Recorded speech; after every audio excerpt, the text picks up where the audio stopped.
اعوذ باللہ من الشیطان الرجیم بسم اللہ الرحمن الرحیم الف لام را کتاب انزلناه الیک لتخرج الناس من الظلمات الى النور باذن ربهم الى صراط العزیز الحمید اللہ الذی له ما فی السماوات وما فی الارض وویل للکافرین من عذاب شدید الذين يستحبون الحياة الدنيا على الآخرة ويصدون عن سبيل الله ويبغونها عوجا أولئك في ضلال بعيد وما أرسلنا من رسول إلا بلسان قومه ليبين لهم فيضل الله من يشاء ويهدي من يشاء وهو العزيز الحكيم وَلَقَدْ أَرْسَلْنَا مُوسَى بِآيَاتِنَا أَنْ أَخْرِجْ قَوْمَكَ مِنَ الظُّلُمَاتِ إِلَى النُّورِ وَذَكِّرْهُمْ بِأَيَّامِ اللَّهِ إِنَّ فِي ذَلِكَ لَآيَاتٍ لِكُلِّ صَبَّارٍ شَكُورٍ وَإِذْ قَالَ مُوسَى لِقَوْمِهِ اذْكُرُوا نِعْمَةَ اللَّهِ عَلَيْكُمْ إِذْ أَنْجَاكُمْ مِنْ آلِ فِرْعَوْنَ يَسُومُونَكُمْ سُوءَ الْعَذَابِ وَيُذَبِّحُونَ أَبْنَاءَكُمْ وَيَسْتَحْيُونَ نِسَاءَكُمْ وَفِي ذَلِكُمْ بَلَاءٌ مِّن رَّبِّكُمْ عَظِيمٌ اعوذ باللہ من الشیطان الرجیم بسم اللہ الرحمن الرحیم الحمد للہ رب العالمین والصلاة والسلام علی نبیہ الصادق الامین محمد وعلی آلہ وصحبہ اجمعین ومن تبعہم بإحسان الی یوم الدین۔ السلام علیکم ورحمۃ اللہ وبرکاتہ۔ آج جس سورہ کا مطالعہ کیا جائے گا وہ قرآن پاک کی 14ویں سورت سورہ ابراہیم ہے۔ سورہ ابراہیم مکی سورہ ہے اور دیباچی میں یہ درج ہے کہ سورہ ابراہیم اور سورہ رعد قریب زمانے میں نازل ہوئی ہیں۔ اس میں 13ویں آیت آتی ہے جس کے الفاظ ہیں: انکار کرنے والوں نے اپنے رسولوں سے کہا کہ یا تو تمہیں ہماری ملت میں واپس آنا ہوگا ورنہ ہم تمہیں اپنے ملک سے نکال دیں گے۔ یعنی اس سے یہ اشارہ ملتا ہے کہ یہ مکے میں جب مسلمانوں پر ظلم و ستم کی انتہا ہو چکی تھی اور اہل مکہ اسی طرح سے جیسے پچھلی کافر قوموں نے اپنے یہاں سے اہل ایمان کو خارج کر دینے پہ تل گئے تھے، وہ اسی طرح اہل مکہ بھی اپنے یہاں سے انہیں نکال دینے پر تل گئے تھے، اور انہیں اس صورت میں یہ دھمکی دی گئی ہے کہ ان کے اس رویے پر چلنے والی پچھلی قوموں کا کیا حال ہوا تھا، لہٰذا وہ سوچ لیں کہ ان کا کیا حال ہوگا۔ پھر اس کے بعد رسول اللہ صلی اللہ علیہ وسلم کو اس میں تسلی بھی دی گئی ہے کہ جو آپ کے خلاف یہ سازشیں کر رہے ہیں ان میں سے کوئی بھی کامیاب نہیں ہوگی۔ تقریباً اسی طرح کے مضامین ہیں جیسے ہم نے ابھی سورہ رعد میں پڑھے ہیں۔ آئیے ہم ترجمہ شروع کرتے ہیں، پہلی آیت سے لے کر 4 آیت تک کا ترجمہ آپ کو سناتے ہیں۔ بسم اللہ الرحمن الرحیم، الف لام را۔ اے نبی، یہ عظیم الشان کتاب ہم نے آپ کی طرف نازل کی ہے تاکہ آپ لوگوں کو ظلمتوں سے نور کی طرف نکال لائیں، ان کے رب کے اذن سے غالب اور لائق تعریف کے راستے کی طرف، یعنی اللہ کی طرف، جس کا وہ سب کچھ ہے جو آسمانوں میں اور زمین میں ہے، اور کافروں کے لیے شدید عذاب سے تباہی ہے۔ جو آخرت پر دنیا کی زندگی کو محبوب رکھتے ہیں اور اللہ کے راستے سے روکتے ہیں اور اس میں ٹیڑھا پن ڈھونڈتے ہیں، وہی دور کی گمراہی میں ہیں۔ اور ہم نے ہر رسول اس کی اپنی قوم کی زبان بولنے والا بھیجا تاکہ ان کے لیے کھول کر بیان کرے، پھر اللہ جسے چاہے گمراہ کرتا ہے اور جسے چاہے ہدایت دیتا ہے، اور وہ زبردست خوب حکمت والا ہے۔ سب سے پہلے ان آیات میں حروف مقطعات الف لام را کے بعد یہ بتایا گیا کہ یہ عظیم الشان کتاب ہے، نازل کیا ہے ہم نے اسے آپ کی طرف، تاکہ اس کے بعد آگے آیا جو اس کا مقصد ہے نزول کا۔ یہاں اللہ تبارک و تعالی آگاہ فرما رہے ہیں کہ انہوں نے اپنی مخلوق کے فائدے کے لیے اپنے رسول محمد صلی اللہ علیہ وسلم پر کتاب نازل فرمائی ہے۔ یہ لوگوں کا اپنا فائدہ ہے کہ انہیں یہ کتاب نازل ان کے اوپر یہ عظیم الشان کتاب نازل کی گئی ہے، تاکہ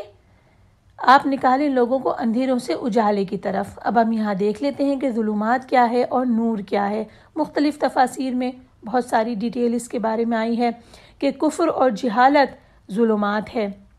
اخلاق بد یعنی برے اخلاق جو ہیں وہ ظلمات ہے، اندھیرا، ظلمات کا مطلب ہے اندھیرا،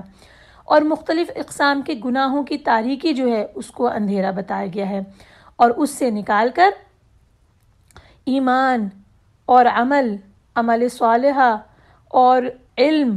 اور اچھے اخلاق، یہ سب جو ہیں یہ نور ہیں جن کی طرف یہ کتاب نکال کے انسانوں کو لا رہی ہے۔ اور وہ بھی یہ بتا دیا گیا کہ اللہ کے اذن سے، یعنی اللہ تعالیٰ کی حکم کے بغیر کوئی بھی یہ کام کر نہیں سکتا۔ اس کا مطلب یہ ہوا کہ جو نبیوں کا کام ہے وہ ہدایت کا راستہ دکھا دینا ہے، لیکن اگر کوئی اس راستے کو اختیار کر لیتا ہے تو یہ صرف اللہ کے حکم اور اس کی مشیت سے ہوتا ہے، کیونکہ آیت میں یہ لفظ آیا بِإِذْنِ رَبِّهِمْ، ان کے رب کے حکم سے، ان کے رب کے اذن سے، یعنی اللہ کی مشیت سے ہی ہوتا ہے، کیونکہ وہی ہدایت دینے والا ہے۔ اگر اللہ کی مشیت نہ ہو، اس کی مرضی نہ ہو، تو نبی کتنے بھی وعظ و نصیحت کر لیں، لوگ ہدایت کا راستہ اپنانے کے لیے تیار نہیں ہوتے۔ جسے ہدایت ملے گی اسے اللہ کے اذن سے ہی ہدایت ملے گی۔ اور کس طرف کی ہدایت ملے گی؟ الی صراط العزیز الحمید، العزیز الحمید کے راستے کی طرف، یعنی وہ ذات جو کہ العزیز اس قدر غالب ہے کہ نہ تو کوئی اس کے حکم کو ٹال سکتا ہے اور نہ کوئی اسے مغلوب کر سکتا ہے، بلکہ تمام کی تمام کائنات اور تمام مخلوق اللہ کے آگے مغلوب ہے اور وہ ان پر غالب ہے۔ پھر الحمید ہے، یعنی قابل تعریف ہے، قابل ستائش ہے، اس اللہ کے راستے کی طرف جس کا وہ سب کچھ ہے جو آسمان اور زمین میں ہے، اور کافروں کے لیے شدید عذاب سے تباہی ہے۔ اب یہاں بتایا گیا کہ یہ کون لوگ ہیں جن کے لیے شدید عذاب سے تباہی ہے۔ وہ لوگ ہیں جن کے بارے میں کہا گیا الذین یستحبون الحیات الدنیا علی الآخرہ، جو آخرت کی نسبت دنیا کو پسند کرتے ہیں، یعنی دنیا کو ترجیح دیتے ہیں، سارے کام اسی کے لیے کرتے ہیں اور آخرت کو فراموش کر دیتے ہیں۔ دوسری کوالٹی ان کی یہ آئی کہ وَيَصُدُّونَ عَن سَبِيلِ اللَّهِ، لوگوں کو اللہ کے راستے سے روکتے ہیں، یعنی رسولوں کے اتباع کے راستے سے روکتے ہیں۔ اور تیسری یہ آئی وَيَبْغُونَهَا عِوَجًا، کہ اس میں کجی چاہتے ہیں۔ کجی کا مطلب کیا ہے یہ دیکھ لیتے ہیں۔ کجی کا مطلب ہے ٹیڑھا کرنا، کہ یہ چاہتے ہیں کہ اللہ کا راستہ ٹیڑھا اور کجی والا ہو، جبکہ حقیقت میں اللہ کا راستہ بالکل صاف ستھرا ہے اور سیدھا ہے۔ اب یہ جو کجی ڈالنا چاہتے ہیں اس کے بارے میں دو باتیں لکھی ہوئی ہیں۔ ایک مطلب تو یہ ہے کہ جو سچی تعلیمات ہیں اس سے لوگوں کو بددل کرنے کے لیے یہ ان کے اندر خرابیاں نکالتے ہیں، ان میں ٹیڑھپن نکالتے ہیں اور انہیں مسخ کر کے پیش کرتے ہیں۔ اور دوسرا مطلب یہ ہے کہ یہ اپنی خواہش کے مطابق اللہ کے سیدھے راستے کو تبدیل کرنا چاہتے ہیں، اس میں ٹیڑھ لانا چاہتے ہیں۔ تو ان لوگوں کے لیے بتا دیا گیا کہ ان کے لیے شدید تباہی ہے۔ اس کے بعد یہ بات آئی کہ ہم نے ہر نبی کو اس کی اپنی زبان میں بھیجا ہے تاکہ ان کے سامنے واضح بیان کر دے، یعنی اللہ تعالیٰ نے اہل دنیا پر یہ احسان فرمایا کہ ان کی ہدایت کے لیے کتابیں نازل کی اور رسول بھیجے، تو اس احسان کی تکمیل اس طرح فرمائی کہ ہر رسول کو قومی زبان میں بھیجا تاکہ کسی کو ہدایت کا راستہ سمجھنے میں دقت نہ ہو اور کوئی یہ بات نہ کہہ سکے کہ نبی کی بات تو ہمارے سمجھ میں ہی نہیں آئی تھی۔ ہم نے آیت نمبر 4 تک کا آپ کے سامنے ترجمہ و تشریح رکھی۔ آئیے آیت نمبر 5 سے لے کے 8 تک کا ترجمہ پڑھتے ہیں۔ اور بلا شبہ ہم نے موسیٰ کو اپنی نشانیوں کے ساتھ بھیجا کہ اپنی قوم کو ظلمتوں سے نور کی طرف نکال لا اور انہیں اللہ کے یادگار ایام یاد دلا۔ بے شک اس میں ہر صابر شاکر کے لیے نشانیاں ہیں۔ اور جب موسیٰ نے اپنی قوم سے کہا اپنے اوپر اللہ کی نعمت یاد کرو جب اس نے تمہیں آل فرعون سے نجات دی، وہ تمہیں سخت عذاب دیتے تھے، تمہارے بیٹے ذبح کرتے اور تمہاری بیٹیاں زندہ چھوڑتے تھے، اور اس میں تمہارے رب کی طرف سے عظیم آزمائش تھی۔ اور جب تمہارے رب نے آگاہ کر دیا کہ اگر تم شکر کرو گے تو یقیناً میں تمہیں مزید دوں گا، اور اگر تم کفر کرو گے تو بلا شبہ میرا عذاب بہت شدید ہے۔ اور موسیٰ نے کہا اگر تم کفر کرو گے اور وہ سب لوگ بھی جو زمین میں ہیں تو بے شک اللہ بے پرواہ اور لائق تعریف ہے۔ آیت نمبر 5 سے حضرت موسیٰ علیہ السلام کا بیان شروع ہوا کہ اللہ تعالیٰ نے موسیٰ علیہ السلام کے بارے میں فرمایا کہ انہوں نے اپنی قوم کو اللہ کی یہ انعامات اور احسانات یاد دلائے کہ انہیں آل فرعون سے نجات بخشی گئی جس نے انہیں بدترین اور توہین آمیز عذاب میں مبتلا کر دیا تھا، اور یہ تھا عذاب کہ وہ ان کے بیٹوں کو ذبح کر دیا کرتا اور ان کی بیٹیوں کو اپنی خدمت اور چاکری کے لیے زندہ رہنے دیتا تھا۔ اللہ تعالیٰ نے حضرت موسیٰ علیہ السلام کے ساتھ پورے بنی اسرائیل کی قوم کو اس عذاب سے نجات دلائی، اور یہ بہت بڑا اللہ تعالیٰ کا ان کے اوپر احسان تھا۔ پھر اللہ نے یہاں پہ ہم نے دیکھا کہ آیت نمبر 7 میں کیا بات ارشاد ہوئی، لئن شکرتم لازیدنکم، کہ اگر تم شکر کرو گے تو یقیناً میں تمہیں زیادہ دوں گا۔ اب ہم اس کے اوپر بیان پڑھ لیتے ہیں کہ اگر تم میری نعمتوں کا شکر ادا کرو گے تو میں تمہیں اور نعمتوں سے نوازوں گا،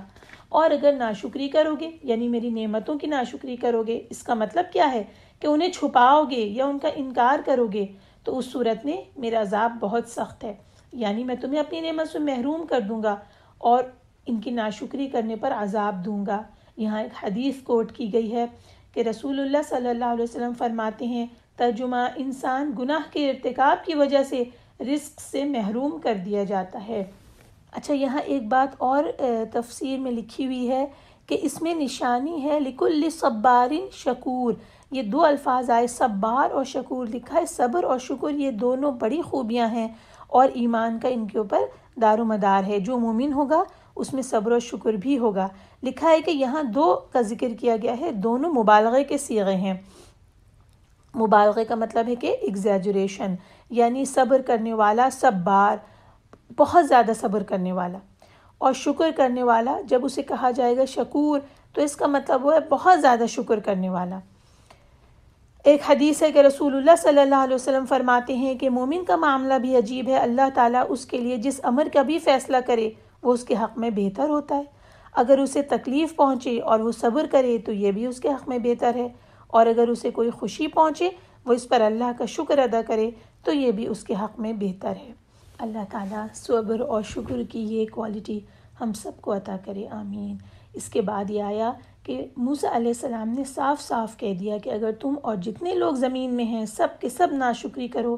تو یقیناً اللہ غنی اور حمید ہے۔ اب یہاں ہم یہ بات دیکھ لیتے ہیں کہ اللہ تعالیٰ کو انسانوں کی شکر کی کوئی ضرورت نہیں ہے۔ اگر سارے انسان ناشکرے بن جائیں، کافر بن جائیں تو اللہ تعالیٰ غنی ہے، اور غنی کون ہوتا ہے کہ بندے اس کا شکر کریں یا بندے شکر نہ کریں، وہ پھر بھی حمید رہے گا، بے انتہا قابل تعریف رہے گا، جس کی تعریف بیان کی جائے گی، بندوں کی ناشکری اسے کوئی بھی نقصان نہیں پہنچائے گی۔ اور پھر یہ کہ بندے کس درجے اللہ تعالیٰ کے اوپر ڈیپینڈنٹ ہیں اور وہ کس درجے انڈیپینڈنٹ ہے، ہم پڑھتے ہیں ایک حدیث میں، صحیح مسلم میں حضرت ابو ذر رضی اللہ عنہ سے روایت ہے کہ رسول اللہ صلی اللہ علیہ وسلم نے فرمایا،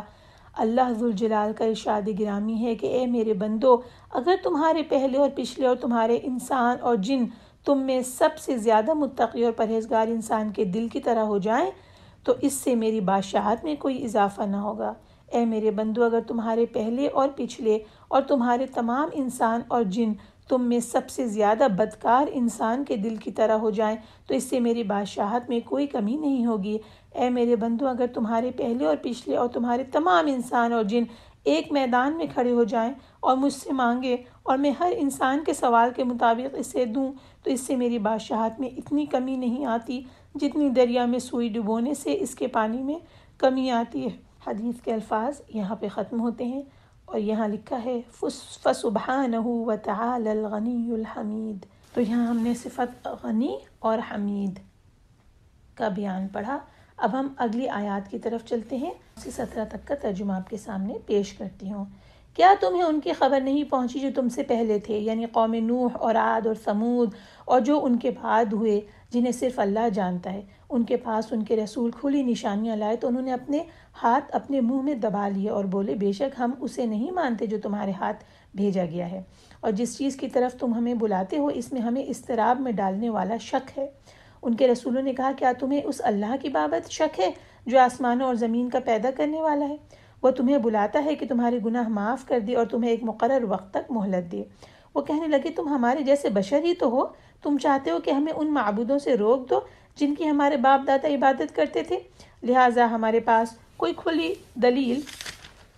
لے آؤ۔ ان کے رسولوں نے ان سے کہا واقعی ہم تمہارے جیسے بشر ہی ہیں، لیکن اللہ اپنے بندوں میں سے جسے چاہتا ہے اس پر احسان کرتا ہے، اور ہمیں یہ اختیار نہیں کہ اللہ کے حکم کے بغیر ہم تمہارے پاس کوئی معجزہ لا سکیں، اور مومنوں کو اللہ ہی پر توکل کرنا چاہیے۔ اور ہمارے پاس کیا عذر ہے کہ ہم اللہ پر توکل نہ کریں جبکہ وہ ہمیں ہماری راہیں دکھا چکا ہے، اور ہم ان ایذاؤں پر ضرور صبر کریں گے جو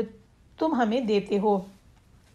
اور توکل کرنے والوں کو اللہ ہی پر توکل کرنا چاہیے۔ اور کافروں نے اپنے رسولوں سے کہا ہم تمہیں اپنی زمین سے ضرور نکال دیں گے یا تم ہمارے دین میں لوٹ آؤ۔ چنانچہ ان کے رب نے ان کی طرف وحی کی کہ ہم ظالموں کو ضرور ہلاک کر دیں گے، اور ان کے بعد ہم ضرور تمہیں اس سرزمین میں آباد کریں گے۔ یہ انعام اس کے لیے ہے کہ جو میرے حضور کھڑا ہونے سے ڈرا اور میری وعید سے ڈرا، اور انہوں نے فتح مانگی اور ہر سرکش ضدی ناکام ہوا۔ اس کے آگے جہنم ہے اور وہاں اسے پیپ کا پانی پلایا جائے گا جسے وہ گھونٹ گھونٹ پیے گا مگر حلق سے نہ اتار سکے گا، اور ہر طرف سے موت اس کی طرف بڑھے گی جبکہ وہ مرے گا نہیں، اور اس کے آگے نہایت سخت عذاب ہوگا۔ میں نے آیت نمبر 17 تک کا ترجمہ پڑھا ہے۔ آئیے اس کی تشریح پہ نگاہ ڈالتے ہیں۔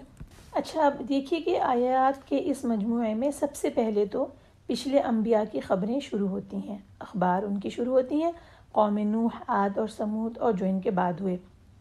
جنہیں صرف اللہ جانتا ہے۔ ان کے پاس کیا ہوا کہ ان کے پاس جب رسول کھلی نشانیاں لائے تو انہوں نے اپنے ہاتھ اپنے منہ میں دبا لیے اور کہنے لگے، اس کے بعد وہ پوری بات آئی کہ کیا کہنے لگے۔ اس بارے میں مفسرین نے اس کے مختلف معنی بیان کیے ہیں کہ جو ہاتھوں کو منہ میں دبایا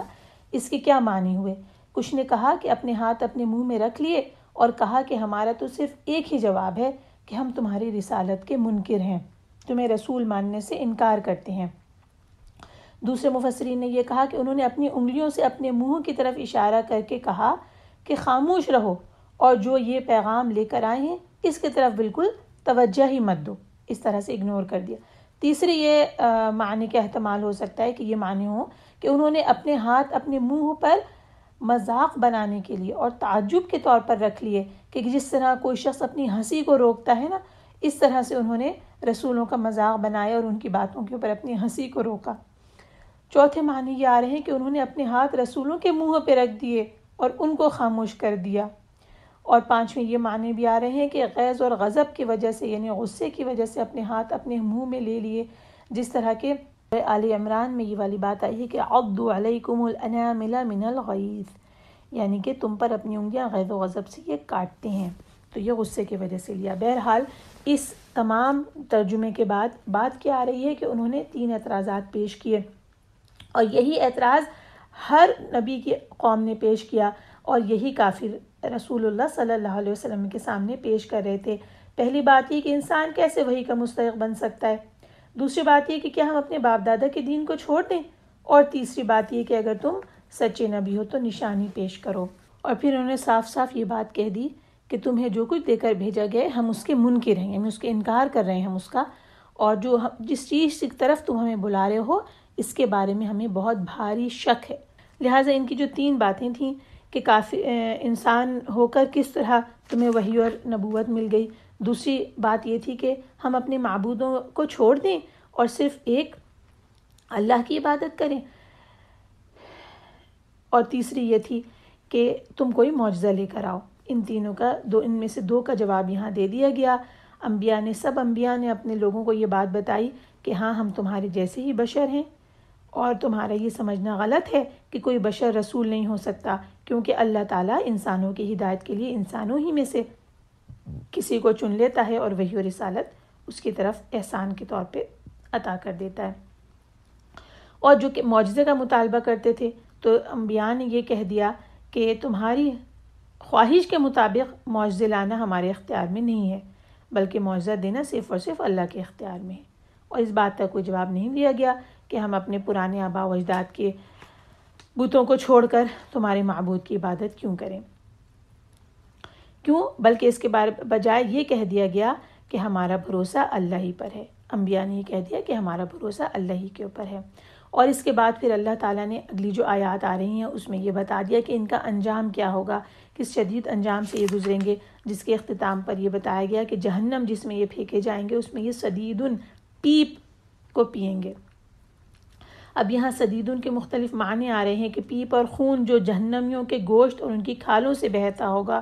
صدیدن وہ ہوگا۔ بعض احادیث میں اسے عصارت اہل النار کہا گیا ہے، یعنی یہ جہنمیوں کے جسم سے نچوڑا ہوا ہوگا۔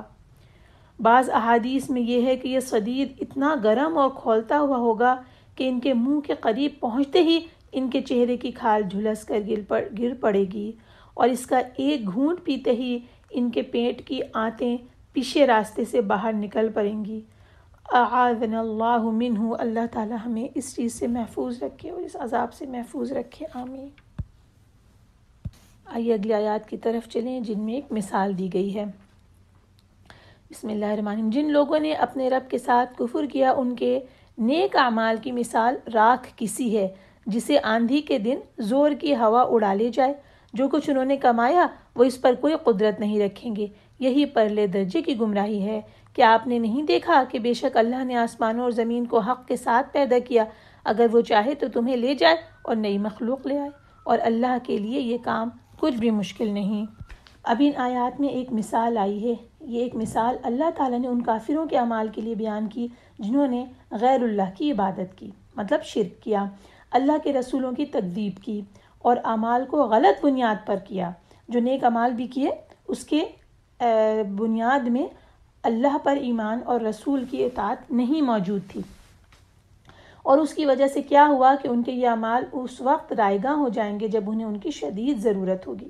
پھر اللہ تعالیٰ نے ان کی مثال بیان کی کہ قیامت کے دن ان کے اعمال جب وہ اللہ سے ثواب طلب کریں گے، کیونکہ وہ تو سوچ رہے تھے کہ وہ کچھ اچھا لے کر آئے ہیں، مگر وہ اعمال اپنے اعمال کا کوئی صلہ نہ پائیں گے، کچھ بھی انہیں حاصل نہ ہوگا، بالکل ایسے جیسے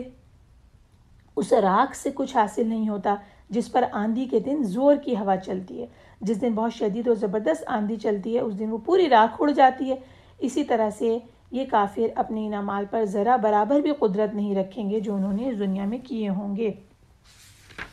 اور اس مثال کے بعد یہ بتا دیا گیا کہ اللہ تعالیٰ نے اپنی قدرت بیان کی ہے کہ اللہ تعالیٰ اگر چاہے تو تمہیں لے جائے اور نئی مخلوق لے آئے، یعنی اگر تم نافرمانیوں سے باز نہ آئے تو اللہ تعالیٰ اس کے اوپر قدرت رکھتا ہے کہ تمہیں ہلاک کر دے، تمہاری جگہ نئی مخلوق پیدا کر دے، اور یہی مضمون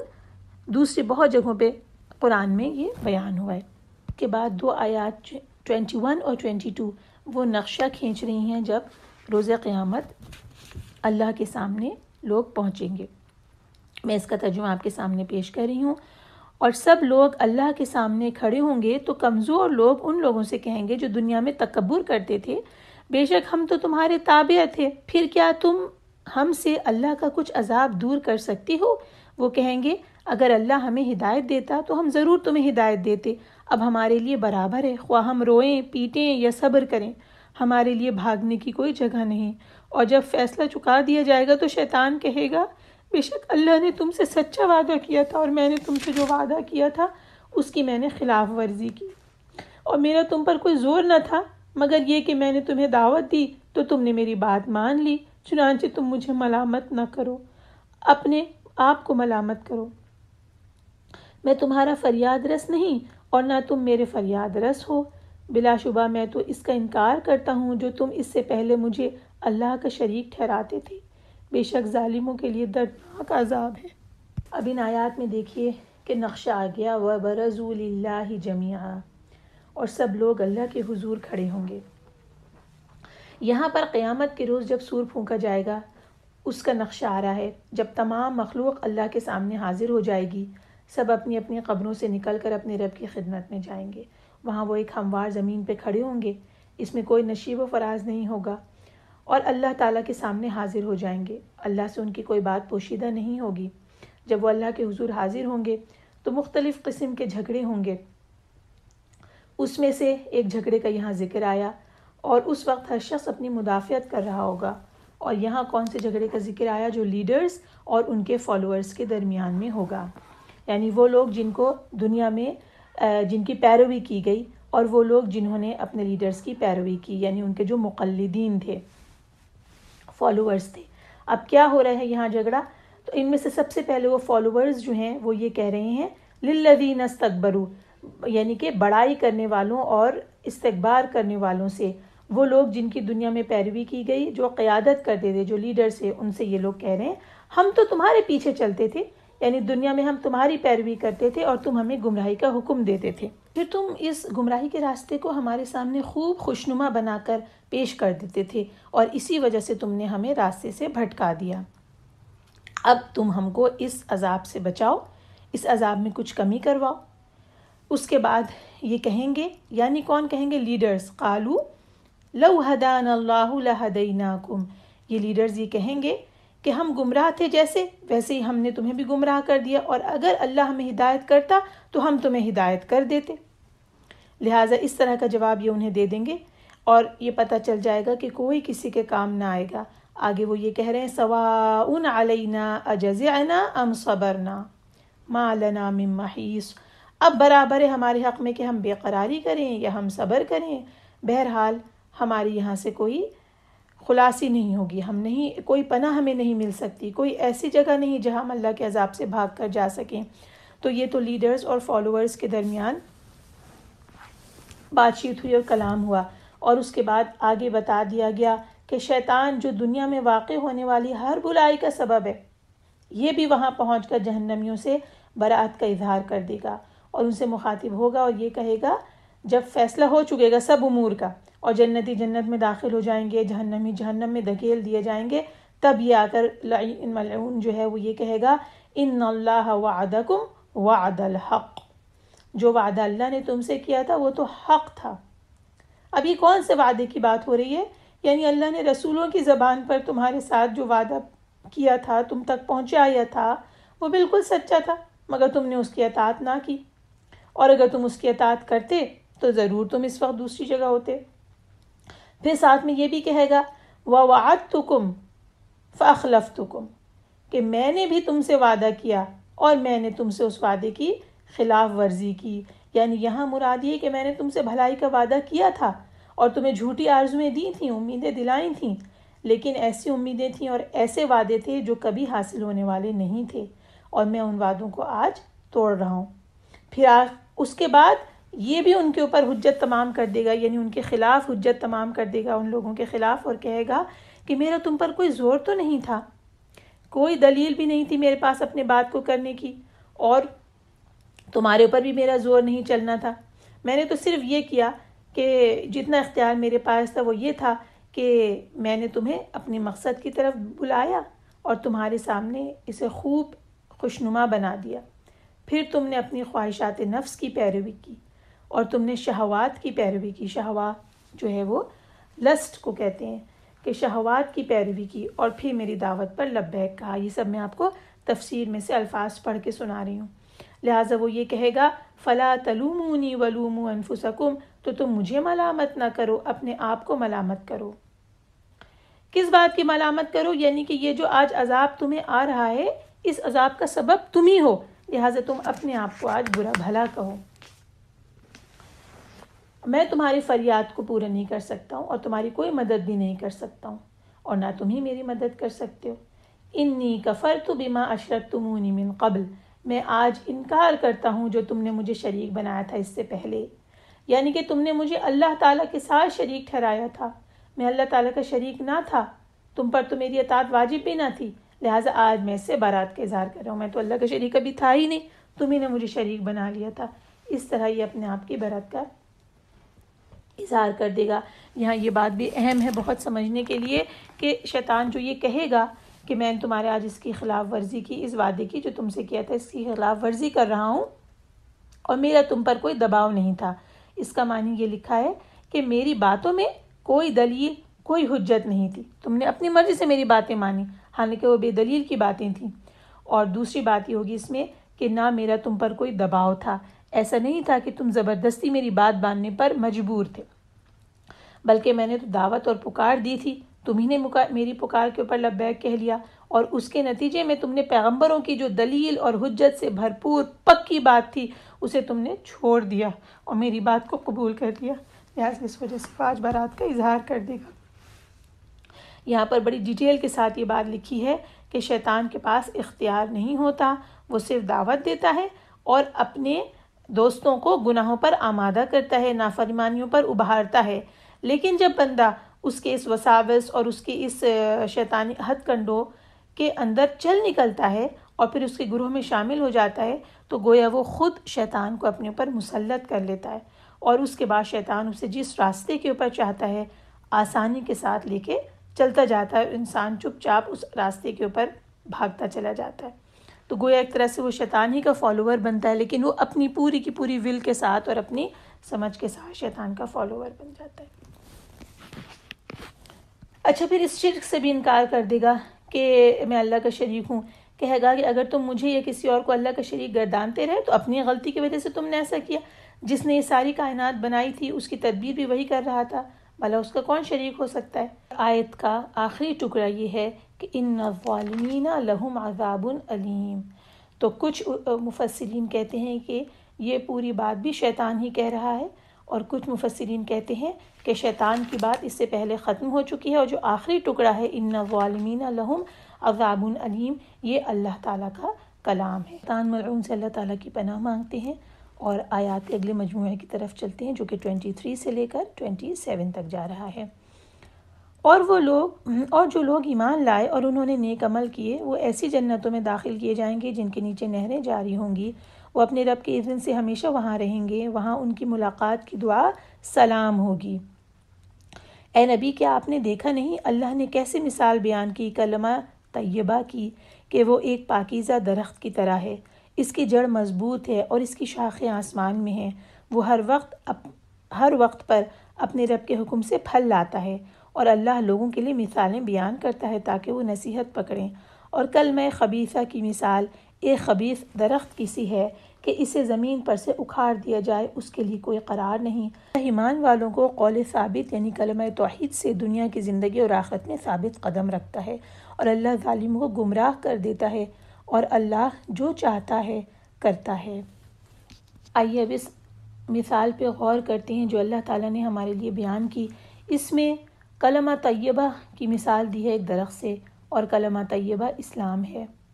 پھر اس کے بعد کلمہ خبیثہ کی مثال بھی دی ہے ایک درخت سے، اور کلمہ خبیثہ کفر یا شرک ہے۔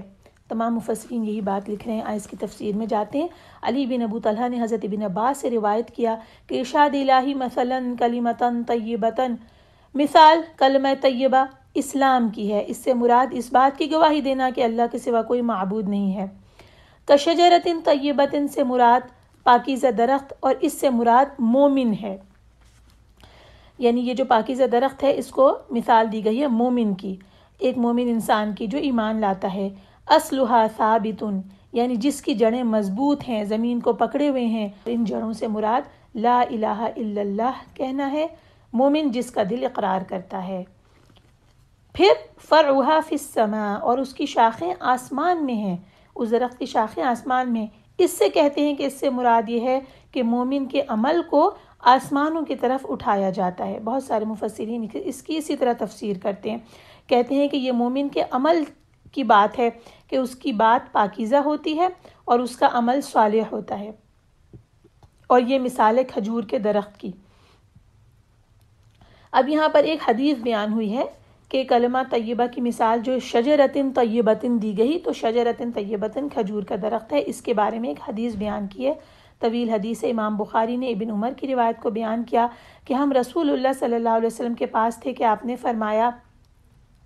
مجھے یہ بتاؤ کہ وہ کون سا درخت ہے جو مرد مسلم کی طرح ہے اور اس کے پتے نہیں گرتے، اور یہ درخت اپنے رب کے حکم سے ہر وقت اپنا پھل دیتا رہتا ہے۔ حدیث کے الفاظ ختم ہوئے۔ ابن عمر بیان کرتے ہیں کہ میرے جی میں یہ بات آئی کہ یہ کھجور کا درخت ہے، لیکن میں نے جب یہ دیکھا کہ ابو بکر اور عمر رضی اللہ عنہم بات نہیں کر رہے تو میں نے یہ پسند نہ کیا کہ وہ تو خاموش ہوں اور میں بات کروں۔ جب صحابہ کرام میں سے کسی نے کوئی جواب نہ دیا تو رسول اللہ صلی اللہ علیہ وسلم نے فرمایا ہی النخلہ، یعنی یہ کھجور کا درخت ہے۔ پھر جب ہم کھڑے ہوئے تو میں نے عمر رضی اللہ عنہ یعنی اپنے والد سے کہا، ابا جان اللہ کی قسم میرے جی میں یہ بات آئی تھی کہ یہ کھجور کا درخت ہے۔ انہوں نے کہا پھر تم نے بات کیوں نہ کی؟ میں نے عرض کی کہ میں نے دیکھا کہ آپ حضرات گفتگو نہیں کر رہے تو میں نے بھی بات کرنے یا کچھ کہنے کو ناپسند کیا۔ حضرت عمر رضی اللہ عنہ نے یہ سن کر فرمایا کہ اگر تم نے یہ بات کہہ دی ہوتی تو یہ مجھے فلاں فلاں چیزوں سے بھی زیادہ محبوب ہوتی۔ یہاں یہ ختم ہو گیا بیان، یعنی کہ اس محفل میں عبداللہ ابن عمر کیونکہ ینگسٹ تھے، بہت چھوٹے تھے، تو انہیں اچھا نہیں لگا کہ وہ اس کا جواب دیں، حالانکہ انہیں جواب پتہ تھا۔ تو اس سے ہمیں یہ بات پتہ چلی کہ نبی پاک صلی اللہ علیہ وسلم نے نخلا کو بتایا کہ وہ ایسا درخت ہے، اور اس سے ہمیں یہ بات پتہ چلی کہ شجرتن طیبتن کی مثال مومن کی اللہ تعالیٰ نے بیان فرمائی ہے، جو کہ قول ثابت یعنی لا الہ الا اللہ کا کلمہ پڑھتا ہے، اور اس کے بعد گرمی ہو یا سردی ہر وقت پھل دیتا ہے رہتا ہے۔ اس سے مطلب یہ ہے کہ مومن کے اعمال صالحہ رات میں اور دن میں، ہر وقت میں، ہر آن میں، سردی ہو یا گرمی ہو، رات ہو یا دن ہو، ہر گھڑی میں عمل صالحہ کر رہا ہوتا ہے اور اس کے اعمال آسمان کی طرف لے جائے جاتے ہیں۔ اس کے بعد وَمَثَلُ كَلِمَةٍ خَبِيثَةٍ كَشَجَرَةٍ خَبِيثَةٍ، اس پر آتے ہیں کلمہ خبیثہ کیا ہے؟ یہ کفر و شرک ہے۔ اس کی مثال ایک خبیث درخت کی سی ہے، اور یہ کافر کے کفر کی مثال ہے۔ نہ تو اس درخت کی جڑ مستحکم ہوتی ہے، یعنی زمین میں جمی ہوئی نہیں ہوتی، اور نہ ہی اس کی شاخیں بلند ہوتی ہیں، شاخیں نہ آسمان تک جاتی ہیں۔ کہہ رہے ہیں کہ مفسرین کہ یہ ایک خاص درخت ہے جس کا نام اردو میں اندرائن ہے یا تمے کا درخت ہے، اس کا نام حنظل کا درخت لکھا گیا ہے۔ کہہ رہے ہیں کہ اس کی جڑیں زمین کے اوپر ہی ہوتی ہیں اور ذرا سے اشارے سے اکھڑ جاتی ہیں، اور یہ کیکٹس ہی کوئی قسم ہے، اور یہ کافر کے اعمال کی حیثیت ہے کہ نہ تو اس کا عمل آسمان تک جاتا ہے اور نہ اللہ تعالیٰ کی بارگاہ میں قبولیت کا مقام پاتا ہے، اور اسی طرح زمین میں بھی وہ جڑا ہوا نہیں ہوتا، زمین میں بھی مضبوط نہیں ہوتا، کیونکہ اس کے جو بنیاد ہے، اس کے عمل کی بنیاد، اس میں ایمان موجود نہیں ہوتا، تو اسی وجہ سے وہ اس کا عمل اوپر نہیں اٹھایا جاتا اور اس کو قبول بھی نہیں کیا جاتا۔ اب اس مثال کے بعد ایک بہت خوبصورت بات بتا دی گئی کہ اللہ ایمان والوں کو قول ثابت سے دنیا کی زندگی اور آخرت میں ثابت قدم رکھتا ہے، اور اللہ ظالم کو گمراہ کر دیتا ہے، اور اللہ جو چاہتا ہے کرتا ہے۔ اب یہ قول ثابت کون سا ہے؟ یہ کلمہ توحید ہے۔ دنیا کی زندگی میں اور آخرت میں اللہ کیسے ثابت قدم رکھے گا، آئیے اس کے بارے میں ہم احادیث پڑھتے ہیں۔ بخاری نے برا بن عازب رضی اللہ عنہ کی روایت بیان کی کہ رسول اللہ صلی اللہ علیہ وسلم نے فرمایا، ترجمہ: مسلمان سے جب قبر میں سوال کیا جاتا ہے تو وہ اس بات کی گواہی دیتا ہے کہ اللہ کے سوا کوئی معبود نہیں، محمد اللہ کے رسول ہیں، اور اس ارشاد باری تعالیٰ میں اسی طرف اشارہ ہے، یثبت اللہ الذین آمنوا بالقول الثابت فی الحیات الدنیا وفی الآخرہ۔ حدیث کے الفاظ ختم ہوئے۔ اس حدیث کو امام مسلم اور دیگر محدثین نے بھی روایت کیا، تو یہ پتہ چلا کہ قبر میں سوال کے وقت یہی چیز ثابت قدم رکھے گی۔ یہاں بہت ساری احادیث بیان ہوئی ہیں قبر میں کیا حوال ہوگا، میں اس میں سے ایک طویل حدیث آپ کے سامنے بیان کرتی ہوں تاکہ اس کا نقشہ جو رسول اللہ صلی اللہ علیہ وسلم نے کھینچا وہ ہماری نگاہوں کے سامنے آ جائے۔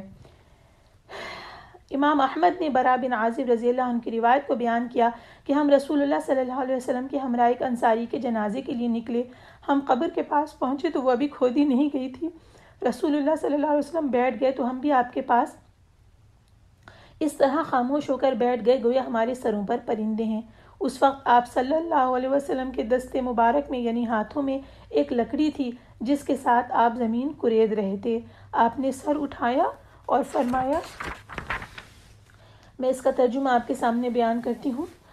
عذاب قبر سے اللہ کی پناہ مانگو۔ آپ نے یہ 2 یا 3 بار فرمایا، پھر فرمایا، مومن جب دنیا کے آخری لمحات اور آخرت کے ابتدائی مراحل میں ہوتا ہے تو اس کے پاس سفید چہروں والے ایسے فرشتے آتے ہیں جن کے چہرے سورج کی طرح چمکتے دمکتے ہوتے ہیں، ان کے پاس جنت کی کفن اور جنت کی خوشبو ہوتی ہے، اور وہاں تک بیٹھ جاتے ہیں جہاں تک مومن کی نظر جاتی ہے۔ پھر ملک الموت آتا ہے اور وہ اس کے سر کے پاس بیٹھ جاتا ہے اور کہتا ہے، اے پاک روح، تو اللہ تعالیٰ کی مغفرت اور خوشنودی کی طرف نکل۔ آپ صلی اللہ علیہ وسلم نے فرمایا، مومن کی روح اس طرح جسم سے باہر نکل آتی ہے جیسے مشکیزے کے منہ سے پانی کا قطرہ نکل آتا ہے۔ ملک الموت روح کو پکڑ لیتا ہے، اور جب ملک الموت اسے پکڑتا ہے تو پھر دوسرے فرشتے اسے لمحہ بھر کے لیے بھی اس کے ہاتھ میں نہیں رہنے دیتے، بلکہ اسے لے کر جنت سے لائے ہوئے کفن اور خوشبو میں لپیٹ دیتے ہیں، اور اس سے روئے زمین کی بہترین کستوری سے بھی بڑھ کر پاکیزہ تر خوشبو نکلتی ہے۔ وہ اس روح کو لے کر آسمانوں پہ چڑھ جاتے ہیں، اور فرشتوں کی جس جماعت کے پاس سے بھی ان کا گزر ہوتا ہے، وہ فرشتے کہتے ہیں کہ کس قدر پاک ہے یہ روح۔ وہ کہتے ہیں کہ یہ روح فلاں بن فلاں شخص کی ہے۔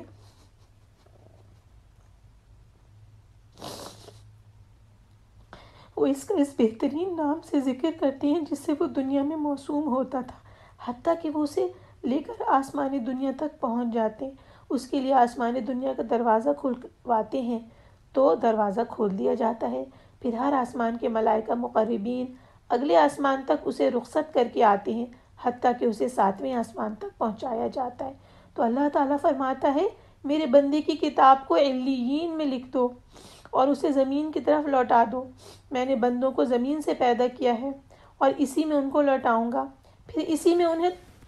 اسی میں سے انہیں دوبارہ نکالوں گا۔ رسول اللہ صلی اللہ علیہ وسلم نے فرمایا، پھر اس کی روح اس کے جسم میں لوٹا دی جاتی ہے تو اس کے پاس 2 فرشتے آتے ہیں جو اسے بٹھا دیتے ہیں اور اس سے کہتے ہیں کہ تیرا رب کون ہے؟ وہ جواب دیتا ہے کہ میرے رب اللہ ہے۔ فرشتے اس سے پوچھتے ہیں کہ تیرا دین کیا ہے؟ وہ جواب دیتا ہے کہ میرا دین اسلام ہے۔ فرشتے پوچھتے ہیں کہ یہ کون آدمی ہے جو تم میں مبعوث کیا گیا تھا؟ وہ جواب دیتا ہے کہ وہ اللہ کے رسول ہیں۔ فرشتے پوچھتے ہیں کہ تجھے کیسے معلوم ہوا؟ تو وہ جواب دیتا ہے کہ میں نے اللہ کی کتاب کو پڑھا تو میں آپ پر ایمان لے آیا اور آپ کی تصدیق کی۔ آسمان سے ایک منادی کرنے والا یہ اعلان کرتا ہے کہ میرے بندے نے سچ کہا۔ اس کے لیے جنت کا بستر بچھا دو، اسے جنت کا لباس پہنا دو اور اس کے لیے جنت کی طرف ایک دروازہ کھول دو۔ آپ نے فرمایا کہ اس کے پاس جنت کی ہوا اور خوشبو آتی ہے اور منتہائے نظر تک، منتہائے نظر کا مطلب ہے as long as he can see۔ دوبارہ حدیث کی طرف آتی ہوں، منتہائے نظر تک اس کی قبر کو کشادہ کر دیا جاتا ہے۔ آپ صلی اللہ علیہ وسلم نے فرمایا، اس کے پاس خوبصورت چہرے والا ایک شخص آتا ہے جس کے کپڑے بھی بڑے خوبصورت ہوتے ہیں اور جس سے بڑی عمدہ خوشبو آ رہی ہوتی ہے۔ وہ کہتا ہے کہ تیرے لیے خوشخبری ہے، یہ وہ دن ہے جس کا تجھ سے وعدہ کیا گیا تھا۔ تو وہ اس سے پوچھتا ہے کہ تم کون ہو؟ تمہارا چہرہ وہ چہرہ ہے جو اچھی خبر لاتا ہے۔ وہ جواب دیتا ہے کہ میں تمہارا نیک عمل ہوں۔ یہ کہتا ہے کہ اے میرے رب، قیامت قائم کر دے تاکہ میں اپنے اہل اور مال کے پاس لوٹ جاؤں۔ نبی کریم صلی اللہ علیہ وسلم نے فرمایا، جب کوئی کافر بندہ دنیا کے آخری اور آخرت کے ابتدائی لمحات میں ہوتا ہے تو اس کے پاس آسمان سے ایسے فرشتے نازل ہوتے ہیں جن کے چہرے سیاہ ہوتے ہیں اور ان کے پاس ٹاٹ ہوتے ہیں۔ وہ اس سے منتہائے نظر تک بیٹھ جاتے ہیں۔ پھر ملک الموت آتا ہے اور اس کے سر کے پاس بیٹھ کر کہتا ہے کہ اے خبیث روح، اللہ کی ناراضی اور غضب کی طرف نکل آ۔ آپ صلی اللہ علیہ وسلم نے فرمایا کہ یہ سن کر روح اس کے جسم میں منتشر ہو جاتی ہے، یعنی بکھر جاتی ہے، تو وہ اسے اس طرح کھینچ لیتا ہے جس طرح سلاخ کو گیلی اون سے کھینچ لیا جاتا ہے، اور وہ اسے پکڑ لیتا ہے، اور جب پکڑتا ہے تو فرشتے آنکھ جھپکنے کے بقدر بھی اسے اس کے ہاتھ میں نہیں رہنے دیتے، حتیٰ کہ اسے ان ٹاٹوں میں رکھ دیتے ہیں اور جن سے اس قدر گندی بدبو آتی ہے جیسے روئے زمین کے سب سے بدبودار مردار سے بدبو آ رہی ہو۔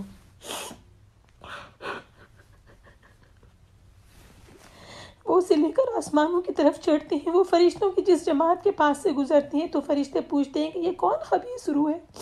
وہ جواب دیتے ہیں کہ یہ فلاں ابن فلاں کی روح ہے، اور اس کا ایسا بدترین نام لیتے ہیں جس سے وہ دنیا میں موسوم تھا، حتیٰ کہ اسے آسمان دنیا تک لے جایا جاتا ہے اور اس کے لیے دروازہ کھول دیا جاتا ہے، اس کے لیے دروازہ کھلوایا جاتا ہے مگر دروازہ نہیں کھولا جاتا۔ پھر رسول اللہ صلی اللہ علیہ وسلم نے قرآن مجید کی یہ آیت کریمہ تلاوت فرمائی، سورہ الاعراف آیت 40، لا تفتح لهم ابواب السماء ولا يدخلون الجنة حتى يلج الجمل في سم الخياط۔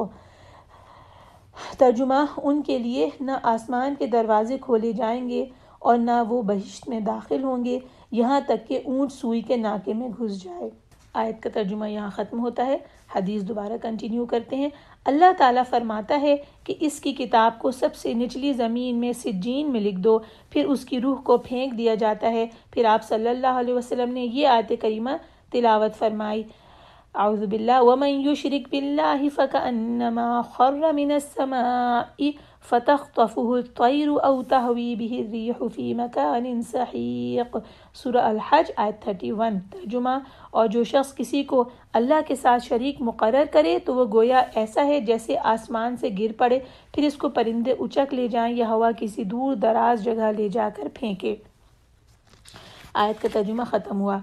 اس کے بعد اس کی روح کو اس کے جسم میں لوٹا دیا جاتا ہے۔ اس کے پاس بھی 2 فرشتے آتے ہیں جو اسے بٹھا دیتے ہیں اور وہ اس سے پوچھتے ہیں کہ تیرا رب کون ہے؟ یہ جواب دیتا ہے، ہائے افسوس مجھے نہیں معلوم۔ فرشتے پوچھتے ہیں کہ تیرا دین کیا ہے؟ یہ جواب دیتا ہے، ہائے ہائے میں نہیں جانتا۔ فرشتے پوچھتے ہیں کہ یہ شخص کون ہے جو تم میں مبعوث ہوئے تھے؟ یہ جواب دیتا ہے، ہائے ہائے میں نہیں جانتا۔ آسمان سے ایک منادی کرنے والا یہ اعلان کرتا ہے کہ اس نے جھوٹ بولا، اس کے لیے جہنم کا بستر بچھا دو، اس کے لیے جہنم کی طرف ایک دروازہ کھول دو، اس کے پاس جہنم کی گرم ہوا اور دھواں آتا ہے اور اس کی قبر اس پر اتنا تنگ کر دی جاتی ہے جس سے اس کی پسلیاں آپس میں مل جاتی ہیں۔ اس کے پاس ایک گندے چہرے، غلیظ کپڑوں اور سخت بدبو والا ایک شخص آتا ہے اور کہتا ہے، تیرے لیے ایسی بشارت ہے جو تجھے بری لگے،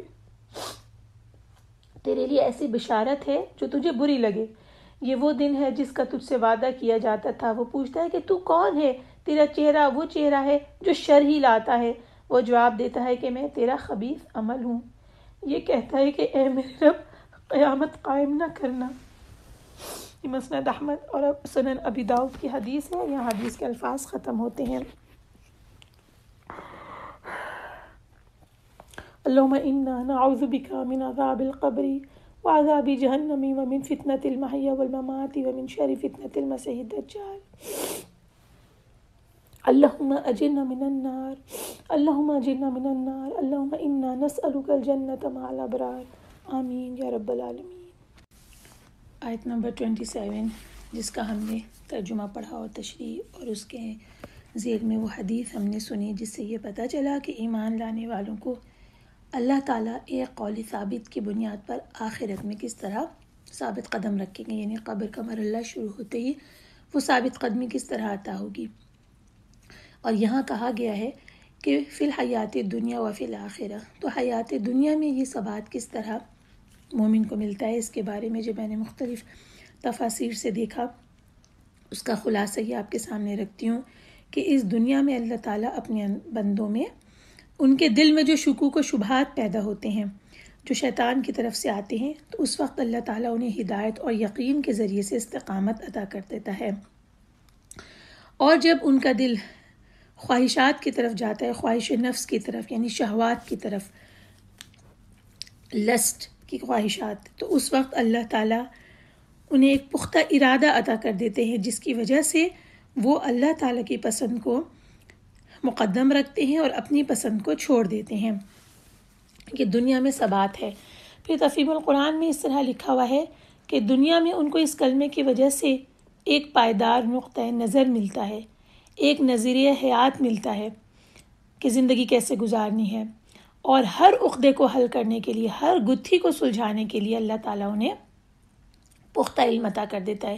اس سے ان کی سیرت میں مضبوطی آتی ہے اور ان کے اخلاق بھی مضبوط ہوتے ہیں، اور زمانہ کی گردش کرنے کے بعد کہیں سے کہیں چلا جائے لیکن ان کے یہ خیالات متزلزل نہیں ہوتے، یعنی ہلتے بھی نہیں ہیں۔ یہ کلمے کی مضبوطی ہے جو زندگی میں اسے عطا ہوتی ہے، اور اس کی وجہ سے اس مومن کے قلب کو سکون ملتا ہے، دماغ کو اطمینان ملتا ہے، اور صحیح اور عمل کی راہوں میں وہ بھٹکنے سے، ٹھوکریں کھانے سے بچ جاتا ہے۔ تو یوں زندگی میں بھی ثبات ملتا ہے، اور آخرت کا ثبات ہم نے ابھی اس حدیث کے ذریعے سے سنا۔ اب ہم آیت نمبر 28 سے ترجمہ پڑھنا شروع کرتے ہیں۔ کیا آپ نے دیکھا نہیں ان لوگوں کو جنہوں نے اللہ کی نعمت یعنی ایمان کو کفر سے بدل دیا اور اپنی قوم کو ہلاکت کے گھر میں لے جا اتارا یعنی جہنم میں،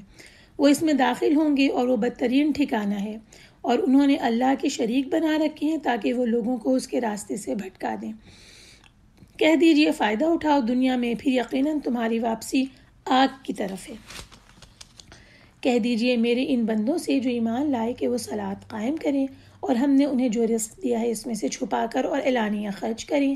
اس سے پہلے کہ وہ دن آئے جس میں نہ سودا بازی ہوگی اور نہ دوستی کام آئے گی۔ اللہ وہ ہے جس نے آسمان و زمین کو پیدا کیا اور آسمان سے پانی نازل کیا، پھر اس پانی کے ذریعے سے تمہارے لیے بطور رزق پھل پیدا کیے اور تمہارے لیے کشتیاں مسخر کیں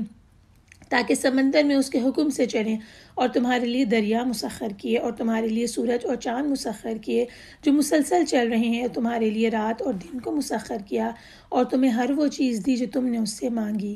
اور اگر تم اللہ کی نعمتیں گنو تو انہیں شمار نہ کر سکو گے۔ بے شک انسان بڑا ظالم نہایت ناشکرا ہے۔ آیت نمبر 28 میں جو کہا گیا کہ آپ نے ان کی طرف نظر نہیں ڈالی جنہوں نے اللہ کی نعمت کے بدلے ناشکری کی اور اپنی قوم کو ہلاکت کے گھر میں اتارا، اس سے مراد کہتے ہیں کہ صحیح بخاری میں ہے کہ اس سے مراد کفار مکہ ہیں جنہوں نے رسول اللہ صلی اللہ علیہ وسلم کی رسالت کا انکار کیا اور جنگ بدر میں مسلمانوں سے لڑ کر اپنے لوگوں کو ہلاک کروایا۔ اور اپنے مفہوم کے اعتبار سے یہ عام ہے، یہ آیت عام ہے۔ اس کا مطلب یہ ہوگا کہ رسول اللہ صلی اللہ علیہ وسلم کو اللہ تعالیٰ نے رحمت للعالمین اور لوگوں کے لیے نعمت بنا کر بھیجا ہے۔ جو بھی اس نعمت کی قدر کرے گا انہیں قبول کرے گا، اس کا مطلب ہے کہ اس نے شکر ادا کیا نعمت کا اور اس کے بدلے میں جنت پائے گا، اور جس نے اس نعمت کو رد کر دیا اور کفر اختیار کیے رکھا تو وہ جہنم میں قرار پائے گا، جس کے لیے کہا گیا دو جہنم میں سب جائیں گے جو بدترین ٹھکانہ ہے۔ اور اس کے بعد اہل ایمان سے کہا جا رہا ہے کہ میرے ایمان والے بندوں سے کہہ دیجئے کہ کیا کہہ دیجئے کہ صلاۃ کو قائم کریں، یعنی کہ اسے اپنے وقت پر اور ارکان کے ساتھ، تمام خشوع و خضوع کے ساتھ، جو صلاح کے تمام اراکین ہیں اس کے ساتھ صلاۃ کو قائم کیا جائے نبی کریم صلی اللہ علیہ وسلم کی سنت کے مطابق، اور صلاۃ جماعت بھی اس میں شامل ہے۔ اس کے بعد خرچ کرنے کی ترغیب دلائی جا رہی ہے کہ جو کچھ اللہ نے رزق دیا ہے اس میں سے خرچ کریں، چھپے ڈھکے چھپے اور اعلانیہ بھی۔ اس کے بارے میں لکھا ہے کہ اس سے مطلب انفاق ہے، اور اس میں زکوٰۃ بھی آ جاتی ہے، اور اس کے بعد دیگر صدقات بھی آ جاتے ہیں کہ اقارب کے ساتھ صلہ رحمی کی جائے، دیگر ضرورت مندوں پر خرچ کیا جائے، کیونکہ قیامت کا دن ایسا ہوگا جہاں نہ خرید و فروخت ہوگی اور نہ دوستی کسی کے کام آئے گی۔ آیت نمبر 33 اور 34 میں اللہ تعالیٰ کی بیش بہا نعمتوں کا ذکر ہے کہ اللہ تعالیٰ نے اپنے بندوں پر اپنی نعمتوں کا ذکر کرتے ہوئے فرمایا کہ اس نے ان کے لیے آسمان کو ایک محفوظ چھت کے طور پہ بنایا، زمین کو بچھونا بنایا، آسمان سے پانی نازل فرمایا، اور اس پانی کے ساتھ مختلف نباتات، اور ہر ایک کے مختلف رنگ ہیں، شکلیں ہیں، ذائقے اور خوشبو ہیں، اور اس میں بہت سارے پھل اور فصلیں ہیں، اور یہ سب ہمارے لیے، ہمارے فائدے کے لیے اس نے پیدا کیے۔ پھر اس نے کشتی کو بتایا کہ وہ تمہارے لیے مسخر کر دیا کہ وہ اللہ کے حکم سے دریاؤں اور سمندروں کے پانی کی سطح پر تہتی رہتی ہے۔ پھر اس نے کشتیوں کے اٹھانے کے لیے دریاؤں اور سمندروں کو مسخر کر دیا۔ مسخر کا مطلب ہے انڈر کنٹرول کر دیا، کہ وہ انسان کے کنٹرول میں اس طرح سے آ گئے کہ کشتی سمندر میں ڈوبتی نہیں ہے۔ مسافر ایک علاقے سے سفر کر کے دوسرے علاقے میں جا سکتے ہیں، یہاں کی اشیاء کو وہاں اور وہاں کی اشیاء کو یہاں لا سکتے ہیں۔ پھر اس نے نہروں کو بھی کام پر لگا دیا جو اس علاقے سے لے کر دوسرے علاقے تک زمین کو پھاڑ کر بنائی گئی ہیں، یعنی انسان نہریں بناتا ہے، اور یہ بندوں کے لیے رزق، آب پاشی، آب نوشی کا ذریعہ بنتی ہیں۔ پھر اس طرح سے اگر اپنی نگاہ اوپر اٹھاؤ، زمین سے اوپر اٹھاؤ تو آسمان پر دیکھو کہ سورج اور چاند کو مسخر کیا جو مسلسل چل رہے ہیں۔ بہت ساری جگہوں پہ اس کا ذکر آیا ہے۔ اور اس کے بعد تمہیں اللہ تعالیٰ نے کہا کہ وَآتَاكُم مِّن كُلِّ مَا سَأَلْتُمُوهُ، تمہیں ہر وہ چیز دی جو تم نے اس سے مانگی، یعنی اللہ تعالیٰ نے ان تمام چیزوں کو تمہارے لیے تیار کر دیا جن کی تمہیں ضرورت ہے، اور اپنے حسب حال جو کچھ تم اس سے مانگتے رہتے ہو اللہ تعالیٰ وہ عطا کرتا رہتا ہے۔ اور نعمتیں اتنی ہیں کہ وَإِن تَعُدُّوا نِعْمَةَ اللَّهِ لَا تُحْصُوهَا، اور اگر تم اللہ کی نعمتیں گننے لگو تم انہیں شمار نہ کر سکو گے۔ اللہ نے یہاں ہمیں بتا دیا ہے کہ بندے اس بات سے عاجز ہیں کہ وہ اس کی نعمتوں کو شمار کر سکیں، اور جب شمار ہی نہیں کر سکتے تو ہر نعمت پر اس کا شکر بجا لانا تو بہت دور کی بات ہے۔ اور حال یہ ہے انسانوں کا کہ ہر نعمت پر تو شکر بجا لا بھی نہیں سکتے، لیکن تمام نعمتوں کے اوپر بھی شکر کرنے میں وہ بخل سے کام لیتے ہیں، اور بلکہ بہت سارے ایسے ہیں جو کہ نعمتوں کا کفر کرتے ہیں، یعنی نعمتوں کا انکار کر دیتے ہیں۔ جو یہاں کہا گیا کہ ان الانسان لظلوم کفار، یقیناً انسان بڑا ہی بے انصاف اور ناشکرہ ہے، ظالم اور ناشکرہ ہے، تو لکھا ہے کہ اللہ کی نعمتوں پر شکر ادا کرنے سے غفلت کی وجہ سے انسان اپنے نفس کے ساتھ ظلم کرتا ہے اور بے انصافی کرتا ہے، اور خاص کر جو شخص ان نعمتوں کا کفر کرتا ہے، کافر، وہ تو بالکل ہی اللہ تعالیٰ سے غافل ہے اور ظالم ہے۔ اس کے بعد حضرت ابراہیم علیہ السلام کی دعا شروع ہوتی ہے۔ نمبر 35 سے 41 تک کا ترجمہ آپ کے سامنے پیش کرتی ہوں۔ اور جب ابراہیم نے کہا اے میرے رب اس شہر یعنی مکہ کو امن والا بنا دے اور مجھے اور میری اولاد کو بت پرستی سے بچائے رکھنا، اے میرے رب بے شک انہوں نے بہت سے لوگ گمراہ کیے ہیں، پھر جو میرا اتباع کرے تو یقیناً وہ میرا ہے، اور جو میری نافرمانی کرے تو بلا شبہ تو غفور رحیم ہے۔ اے ہمارے رب بے شک میں نے اپنی کچھ اولاد ایک بے زراعت وادی میں بسائی ہے تیرے محترم گھر کے پاس، اے ہمارے رب تاکہ وہ صلاح قائم کریں، چنانچہ تو بعض لوگوں کے دل ان کی طرف مائل ہونے والے کر دے اور انہیں ہر قسم کے پھلوں سے رزق دے تاکہ وہ تیرا شکر کریں۔ اے ہمارے رب بے شک تو سب جانتا ہے جو کچھ ہم چھپاتے ہیں اور جو کچھ ظاہر کرتے ہیں، اور زمین میں اور نہ آسمان میں کوئی چیز اللہ سے مخفی نہیں۔ تمام تعریفیں اللہ کے لیے ہیں جس نے مجھے بڑھاپے میں اسماعیل اور اسحاق عطا فرمائے، بے شک میرا رب خوب دعا سنتا ہے۔ اے میرے رب مجھے اور میری اولاد کو نماز قائم کرنے والا بنا، اے ہمارے رب اور میری دعا قبول فرما، اے ہمارے رب جس دن حساب قائم ہوگا اس دن مجھے، میرے والدین کو اور تمام مومنوں کو معاف فرمانا۔ ابھی میں نے آیت نمبر 41 کا ترجمہ پیش کیا۔ جو اب حضرت ابراہیم علیہ السلام کی دعا یہاں آئی ہے، یہ اسماعیل علیہ السلام کو اور اپنی بیوی کو وہاں چھوڑ کر جاتے ہوئے دعا مانگی تھی۔ اللہ تعالیٰ نے اس مقام پہ مشرکین عرب کے طرز عمل کی تردید کی ہے کہ یہ جو بلد حرام ہے مکہ، اس کو جب بنایا گیا تو اسے اللہ وحدہ لا شریک کی عبادت کے لیے بنایا گیا تھا۔ حضرت ابراہیم علیہ السلام جنہوں نے اس شہر کو بنایا اور اس میں اپنے اہل و عیال کو بسایا تھا، وہ غیر اللہ کی پوجا نہیں کرتے تھے، وہ صرف اللہ کی عبادت کرتے تھے، اور انہوں نے ہی اس شہر مکہ کے لیے امن کی یہ دعا کی کہ رب اجعل ھذا البلد آمنا، اے میرے رب اس شہر کو لوگوں کے لیے امن والا بنا دے۔ تفسیر ہم پہلے سورہ بقرہ میں بھی پڑھ چکے ہیں۔ پھر اس کے بعد وہ دعا کر رہے ہیں اور مجھے اور میری اولاد کو بت پرستی سے بچائے رکھنا۔ اب یہاں لکھا ہے کہ ہر دعا کرنے والے کو چاہیے کہ وہ اپنے لیے، اپنے والدین اور اپنی اولاد کے لیے دعا کیا کرے۔ اور پھر حضرت ابراہیم علیہ السلام نے ذکر کیا کہ بہت سے لوگ بتوں کی وجہ سے فتنے میں مبتلا ہو گئے ہیں، اس لیے وہ بتوں کی پوجا کرنے والوں سے بری ہیں، اور ان کے معاملے کو انہوں نے اللہ تعالیٰ کے سپرد کر دیا کہ وہ چاہے تو انہیں عذاب دے اور چاہے تو انہیں معاف کر دے۔ کہا کہ فمن تبعنی فإنہ منی ومن عصانی فإنک غفور رحیم، یعنی پھر جو میری اتباع کرے تو یقیناً وہ میرا ہے، اور جو میری نافرمانی کرے تو بلا شبہ تو غفور اور رحیم ہے۔ جب انہوں نے اپنی اولاد کو وہاں بسایا تو اس کے ساتھ یہ دعا بھی کی کہ وہ صلاۃ قائم کرنے والے بنے، اور پھر یہ بھی دعا کی کہ لوگوں میں سے کچھ کو کہ دلوں کو ان کی طرف مائل کر دے اور انہیں پھلوں کی روزیاں عطا فرما تاکہ شکر گزاری کر۔ اس دعا میں جہاں یہ آیا ہے فَجْعَلْ أَفْئِدَةً مِّنَ النَّاسِ تَهْوِي إِلَيْهِمْ، چنانچہ تو بعض لوگوں کے دلوں کو ایسا کر دے کہ ان کی طرف جھکے رہیں۔ اس کے بارے میں مفسرین لکھتے ہیں کہ انہوں نے افئدۃ الناس نہیں کہا کہ سب لوگوں کے دل مائل کر دے، بلکہ لوگوں میں سے بعض کے، لوگوں میں سے کچھ کے، یعنی انہوں نے سب لوگوں کے لیے دعا نہیں کی، لوگوں میں سے کچھ کے لیے کی۔ تو اگر ایسا ہوتا کہ سب لوگوں کے لیے دعا کر لیتے تو دنیا کے سارے لوگ اس مقدس زمین کی طرف کشاں کشاں چلے آتے، فارس، روم، یہود، نصارہ سب یہاں آتے، لیکن انہوں نے من الناس کہا۔ یہی وجہ ہے کہ انسانوں سے کچھ ہیں جو کہ آج تک اس دعا کی اثر کی وجہ سے اس وادی کی محبت میں کشاں کشاں چلے آتے ہیں اور یہ مسلمان ہیں۔ پھر حضرت ابراہیم کی دعا کا کیا اثر ہوا کہ جو انہوں نے دعا کی کہ رزق دے اس جگہ کو، تو اس کی تاثیر دیکھ لیجئے کہ مکہ جیسی بیاب ہو گیا، سرزمین میں جہاں کوئی پھلدار درخت نہیں، دنیا بھر کے پھل اور میوے فراوانی کے ساتھ چلے آتے ہیں۔ اور اس وقت سے اب تک آ رہے ہیں، حج کے موقع پر بھی جبکہ لاکھوں افراد مزید وہاں پہنچ جاتے ہیں، پھلوں کی فراوانی میں کوئی بھی کمی نہیں آتی۔ اور یہ دعا انہوں نے امن کے شہر والی اس وقت مانگی جب اپنی اہلیہ اور اپنے شیرخوار بچے اسماعیل علیہ السلام کو وہاں پر وہ چھوڑ کر گئے۔ پھر اس کے بعد یہ دعا آگے بڑھتی ہے، رب اجعلنی مقیم الصلاۃ ومن ذریتی ربنا وتقبل دعا، اے میرے رب مجھے صلاۃ قائم کرنے والا بنا اور میری اولاد کو بھی، میری اور میرے ماں باپ کی مغفرت کر۔ یہاں لکھا ہے کہ حضرت ابراہیم نے یہ دعا اس وقت سے پہلے کی تھی جب ان کے سامنے یہ واضح ہو گیا تھا کہ ان کا باپ اللہ کا دشمن ہے، اور پھر جب واضح ہو گیا پھر انہوں نے اس سے برات کا اظہار کر دیا تھا۔ اور دعا کا آخری ٹکڑا ہے وَلِلْمُؤْمِنِينَ يَوْمَ يَقُومُ الْحِسَابُ، اور حساب کتاب کے دن تمام مومنوں کو بھی معاف فرما، یعنی ہم سب کو اس دن معاف فرما دینا جب تو اپنے بندوں سے حساب کرے گا۔ آیات کا آخری مجموعہ 42 سے لے کر اختتام سورت تک ہے۔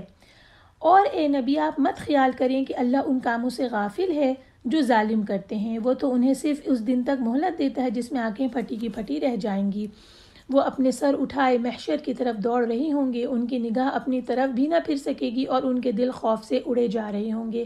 اور اے نبی لوگوں کو اس دن سے خبردار کر دیں جب انہیں عذاب آ لے گا تو ظالم کہیں گے اے ہمارے رب ہمیں تھوڑی مدت تک مہلت دے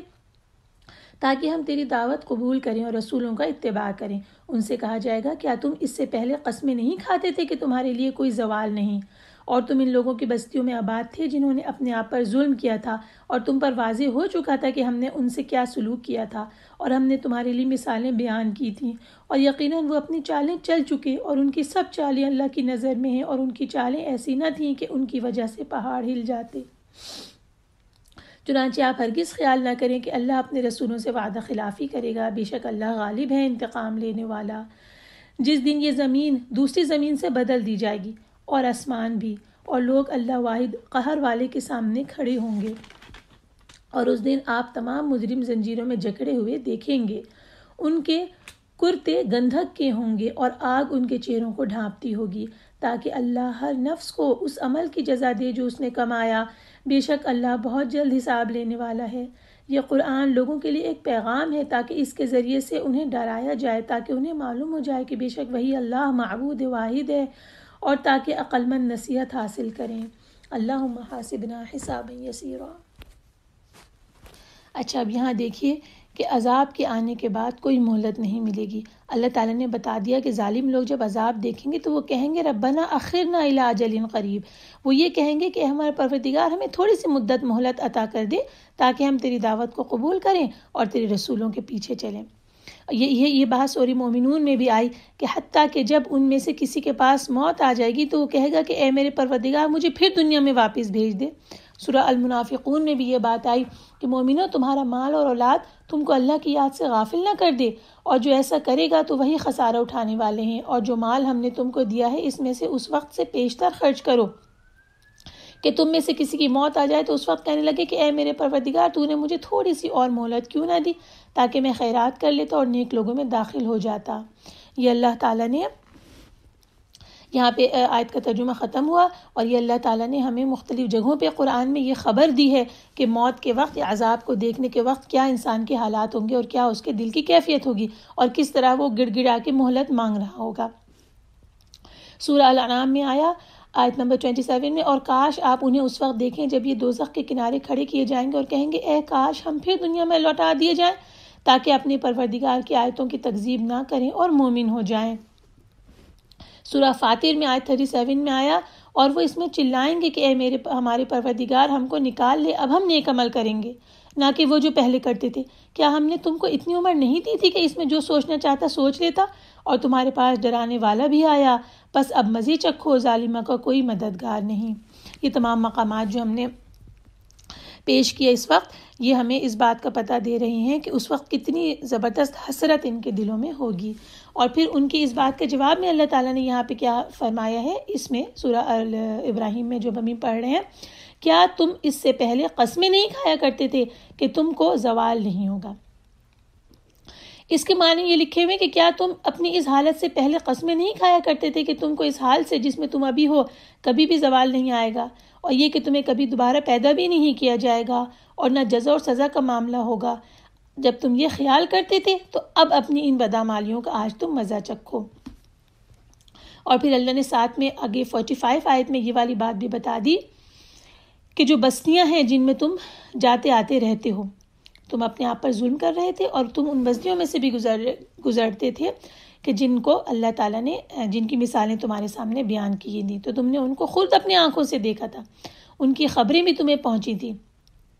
کہ کیسے ہم نے انکار کرنے والی امتوں پر عذاب اتارا، لیکن اس تمام سے بھی تم نے کوئی عبرت حاصل نہیں کی، کوئی نصیحت حاصل نہیں کی۔ تو اب اس بات کے کہنے کا کوئی بھی فائدہ نہیں ہے۔ آیت نمبر 47 اور 48 میں رسول اللہ صلی اللہ علیہ وسلم کو تسلی دی گئی کہ اللہ تعالیٰ اپنے رسولوں سے وعدہ جو کیا ہے اس کی خلاف ورزی نہیں کرے گا اور ان سے ضرور انتقام لیا جائے گا۔ یہاں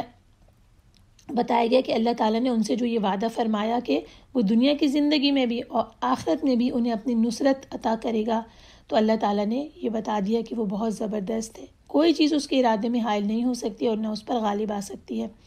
جو اس کی ذات کا انکار کرے گا تو وہ اللہ پاک اس سے انتقام ضرور لے گا۔ کس دن انتقام لے گا؟ جس دن یہ زمین دوسری زمین سے بدل دی جائے گی اور آسمان بھی بدل دیے جائیں گے، یعنی اس کا یہ وعدہ اس دن پورا ہو جائے گا جس دن زمین بدل دی جائے گی۔ اس کے بارے میں مختلف احادیث ہیں جو میں کچھ آپ کے سامنے پیش کرتی ہوں، کس طرح یہ زمین بدل دی جائے گی اور آسمان بھی بدل دیا جائے گا۔ رسول اللہ صلی اللہ علیہ وسلم نے فرمایا، صحیح بخاری کی یہ حدیث بیان کر رہی ہوں، ترجمہ: روز قیامت لوگوں کو ایک ایسی زمین پر اکٹھا کیا جائے گا جو سفید سرخی مائل صاف گول روٹی کی طرح ہوگی اور اس میں کسی کے لیے کوئی نشان نہ ہوگا، یعنی بالکل ہموار ہوگی۔ پھر ایک روایت آتی ہے، امام احمد بن حنبل رحمہ اللہ علیہ نے حضرت عائشہ سے روایت کیا کہ سب سے پہلے میں نے رسول اللہ صلی اللہ علیہ وسلم سے اس آیت کے بارے میں پوچھا۔ حضرت عائشہ کہتی ہیں کہ میں نے پوچھا کہ یوم تبدل الارض، یہ والی آیت کے بارے میں، اے اللہ کے رسول اس دن لوگ کہاں ہوں گے؟ آپ صلی اللہ علیہ وسلم نے فرمایا علی الصراط، یعنی صراط پر ہوں گے۔ تو اللہ تعالیٰ اس دنیا کو اور ان آسمانوں کو بدل کے کسی اور صورت میں کھڑا کر دیں گے۔ پھر اس کے بعد آیا کہ وَبَرَزُوا، اور وہ سامنے کھڑے ہوں گے، یعنی تمام کے تمام لوگ اپنی قبروں سے باہر نکل کر آ کے کھڑے ہوں گے، للہ الواحد القہار، اللہ کے لیے جو واحد اور قہار ہے، یعنی اس ذات گرامی کے سامنے کھڑے ہوں گے جو ہر چیز پر غالب ہے، اور اس وقت سب کی گردنیں جھکی ہوئی ہوں گی۔ پھر اگلی آیات جو آتی ہیں 49 اور 51، اس میں مجرموں کے حال بیان ہوئے ہیں کہ ان کے کیا حال ہوں گے، کہ زنجیروں میں جکڑے ہوئے ہوں گے اور گندھک یعنی سلفر جو ہوتی ہے اس کے کرتے انہیں پہنائے جائیں گے اور آگ ان کے چہروں کو ڈھانپ رہی ہوگی۔ ان کے لباس ایسے ہوں گے جو کہ گندھک کا مٹیریل ہے۔ گندھک وہ ہے کہتے ہیں جس کے ساتھ اونٹوں کی مالش کی جاتی ہے، اور یہ ایک ایسی چیز ہے جو آگ کو سب سے زیادہ پکڑنے والی ہوتی ہے۔ پھر کہتے ہیں، حضرت ابن عباس فرماتے ہیں قطیران سے مراد پگھلا ہوا تانبا ہے، تانبا کہتے ہیں کاپر کو۔ تو بہرحال یہ کسی ایسی چیز کے لباس پہنے ہوئے ہوں گے جس کو آگ تیزی کے ساتھ پکڑ لے گی اور ان کے چہروں کو وہ آگ ڈھانپ لے گی۔ ان اللہ سریع الحساب، بے شک اللہ جلد حساب لینے والا ہے۔ اس کے بعد دعا پڑھنی چاہیے، اللہم حاسبنا حسابا یسیرا، اور بے شک اللہ تعالیٰ حساب لینے والا ہے اور اس کی قدرت کے سامنے ساری مخلوق ایسے ہے جیسے کوئی ایک انسان ہو، اس کے لیے کوئی مشکل نہیں ہے کہ ہر انسان کا جب تک پیدا ہوا وہ حساب لے گا، اور بہت ہی سرعت سے حساب لینے کے معاملے میں، سریع الحساب کے معاملے میں یہ بھی معنی آ سکتے ہیں کہ ایک ہی گھڑی میں تمام مخلوق کا حساب کتاب ہو جائے گا، جیسے اللہ تعالیٰ آنے واحد میں تمام مخلوق کو رزق عطا کرتا ہے اور آنے واحد میں مخلوق کی تدبیر کرتا ہے، کوئی معاملہ بھی اسے کسی دوسرے معاملے سے غافل نہیں کر سکتا، اور یہ سب کچھ اس کے لیے کچھ مشکل نہیں ہے۔ آخری آیت میں قرآن کے بارے میں کہا گیا ھذا بلاغ للناس، کہ یہ پیغام ہے لوگوں کے لیے۔ یہاں اس پیغام کے اندر 3 مقصد آ رہے ہیں کہ جس کے لیے ہمیں یہ دیا گیا ہے کہ پہلی بات یہ کہ لوگ ڈرائے جائیں اس کے ذریعے، دوسری بات یہ کہ تاکہ وہ جان لیں کہ صرف وہی اللہ معبود ہے، اور تیسری بات یہ آئی کہ تاکہ نصیحت حاصل کریں اولو الالباب، عقل والے لوگ۔ ہم میں سے ہر ایک کے بارے میں دیکھ لیتے ہیں کہ یہ جو بلاغ للناس ہے، یہ خبر پہنچا دی گئی ہے اس کے ذریعے سے لوگوں کو، اور یہ کافی ہے لوگوں کے لیے۔ اس میں ڈراوا بھی ہے کہ برے اعمال اور اس کے عذاب سے جو لوگوں کے لیے تیار کر کے رکھا گیا ہے، اور اس میں یہ بھی اللہ تعالیٰ کی وحدانیت کے لیے بھی کافی اور شافی دلائل ہیں، اور پھر اس میں نصیحت کے لیے بہت ساری چیزیں ہیں جس سے عقل کے حامل لوگ نصیحت پکڑ سکتے ہیں، اور اس کے نتیجے میں جو کام ان کے لیے فائدہ مند ہے وہ کام کریں، اور جو ان کے لیے نقصان دہ اسے چھوڑ دیں۔ اور اس لیے کہ قرآن کے ذریعے سے ان کی فکر، ان کے افکار روشن ہوں، اور قرآن کے ذریعے سے انہیں بلند ترین اخلاق اور اعمال کی طرف دعوت دی جائے، یہ تمام چیزیں اس کے معنی میں آ رہی ہیں۔ الحمدللہ آج سورہ ابراہیم کی ترجمہ اور تشریح اختتام پذیر ہوئی، اور انشاءاللہ ہم سورہ حجر کل سے شروع کریں گے۔ اللہ تعالی ہمیں عمل کرنے کی توفیق عطا فرمائے۔ وآخر دعوانا الحمدللہ رب العالمین۔ سبحانک اللہم و بحمدک، نشہد ان لا الہ الا انت، نستغفرک و نتوب الیک۔ السلام علیکم ورحمۃ اللہ وبرکاتہ۔